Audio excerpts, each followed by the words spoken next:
So it came up a couple weeks ago and then came up in a conversation on Friday how you can better utilize the space when you are projecting the slide sorting activity on the big screen when you're like explaining what to do or checking it over with students. So the big question is, how can I get rid of the slide sorter over here in my Google Slides? Well, the solution is a really weird one, and that is you go to a website that is this one, jgmalcolm.com/hide hyphen side hyphen panel. And what he did is make a little bookmarklet, which you don't even need to know what a bookmarklet is. You just need to take it, click on this toggle slide panel, drag it up to your bookmarks. Don't forget that you need to be signed into your Google Chrome to be able to use your bookmarks everywhere that you open up your Chrome browser. And then after you do that once, you never have to go back to this website again. You can close it back up. And then when it's time for you to work with your students on a drag and drop or sorting activity, all you really have to do is click right here on toggle slide panel. You click on that and that side panel goes off. You click on it again and it comes back on. Now the negative part to this is that you can't keep it like that. Like you can't share. If I take this link and try to share it out, it's not going to share without the slide sorter panel on the left. But it's really great to be able to have that.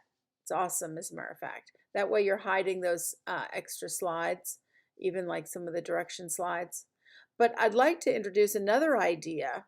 Instead of building your drag and drop in Google Slides, I'm suggesting to you that you may want to go ahead and build your sorting activity using Google Drawings instead. And when you use Google Drawings, you won't have the slides over to the left.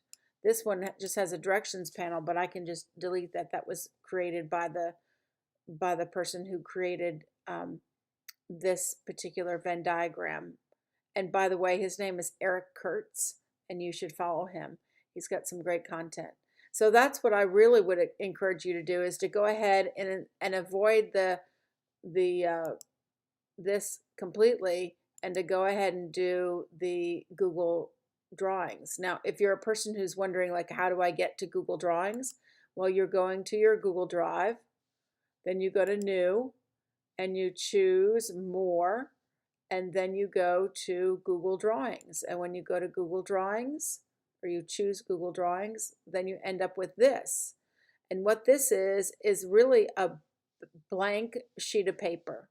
In fact, it's super blank because this gray and white checkered background means that whatever you create will have a transparent background unless you actually make a background.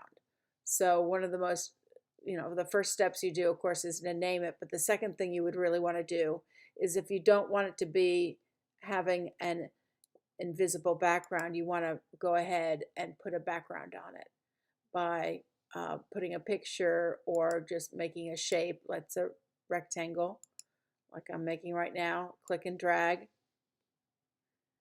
and you can just color that by clicking on the button that is the fill color button. It's the paint bucket. You can pick any color, choose your own, etc., and move on.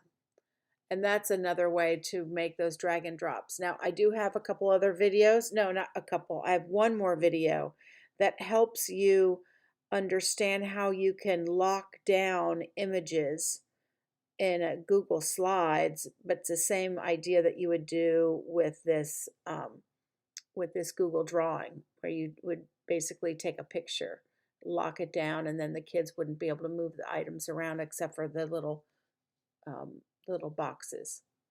All right, thanks for listening.